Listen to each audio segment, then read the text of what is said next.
रानी की जय, रामचंद्र भगवान की जय, व्यास माता की जय, अपने गुरु महाराज आज की जय। पंडित जी की जय हो। जय श्री राम। अथ ज्येष्ठ कृष्णा अपरा एकादशी। आज की एकादशी का नाम अपरा एकादशी है। अपार धन देने वाला अपरा एकादशी। पांडव श्रेष्ठ युधिष्ठिर ने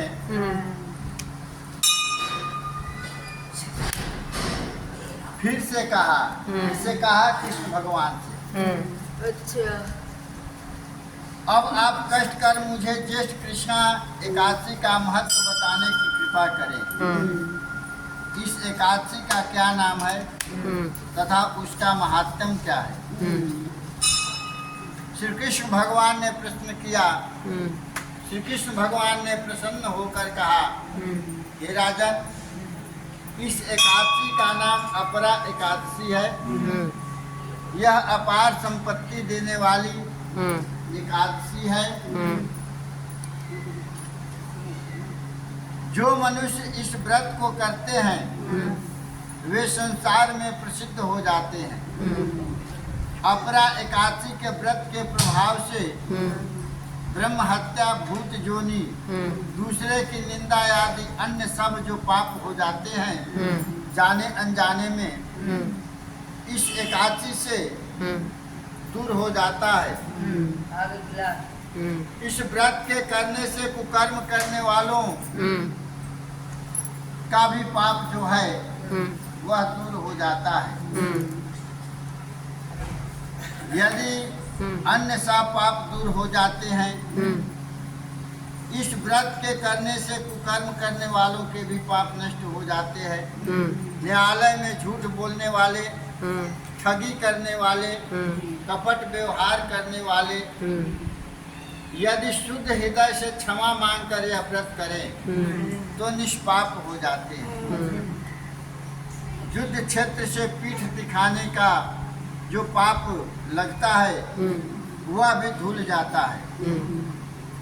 जो शिष्य गुरु से विद्या ग्रहण कर उनकी निंदा करते हैं वे अवश्य नरक में पड़ते हैं।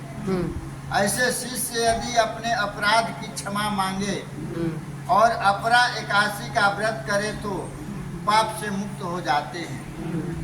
जो पुण्य तीर्थ पुष्कर में कार्तिक पूर्णिमा को स्नान करने से अथवा गंगा तट पर पितरों को पिंड दान करने से प्राप्त होता है, वही अपरा एकादशी का व्रत करने से प्राप्त होता है। मकर के सूर्य होने पर प्रयागराज में स्नान से, शिवरात्रि का व्रत करने से, सिंह राशि के बृहस्पति होने पर गोमती नदी में स्नान करने से, कुंभ में केदारनाथ या बद्रिका आश्रम की यात्रा से, सूर्य ग्रहण में कुरुक्षेत्र के स्नान करने से, सोना अथवा हाथी घोड़ा दान करने से, यज्ञ में स्वर्ण दान करने से अथवा सद्य प्रसूता गौ दान करने से जो फल मिलता है वही फल इस एकादशी से प्राप्त होता है। यह व्रत पाप रूपी कटीले वृक्ष को काटने के लिए कुल्हाड़ी है। पाप रूपी अंधेरे के लिए सूर्य के समान है। यह जीवन पानी के बुलबुले के समान है। यह जीवन कैसा है? एक दिन ही आखिरी दिन समझना चाहिए। एक दिन वही आखिरी दिन समझना चाहिए। आखिरी कब आता है किसी को पता नहीं चलता है। इसलिए जो समय मिल जाता है उसको भगवान के चरणों में, भजन कीर्तन में, शुभ कर्मों में लगाएं। वही कार्य कि जीवन जो है पानी के बुलबुले है। जैसे पानी ऊपर से आता है और उसमें वो निकलता है, फिर हवा लगते नष्ट हो जाता है। अतः मनुष्य को पापों से डरते हुए इस व्रत को अवश्य करना चाहिए। अपरा एकादशी का व्रत तथा भगवान का पूजन करने से मनुष्य सब प्रकार के पापों से छूटकर विष्णु लोक को जाता है। हे राजन, यह अपरा एकादशी की महत्ता मैंने लोक हित में कही।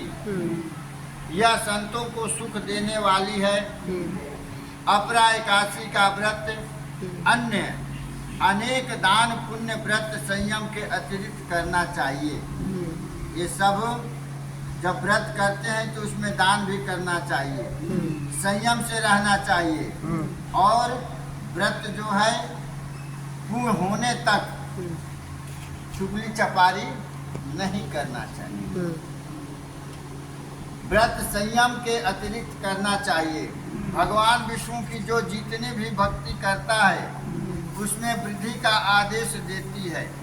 अपरा एकादशी, अपर का अर्थ है अतिरिक्त, अपर का अर्थ है अतिरिक्त। अतः भगवान विष्णु की सेवा को अधिक बढ़ाने हेतु अपरा एकादशी का व्रत है। बोलो वृंदावन बिहारी लाल की जय। व्यास माता की जय।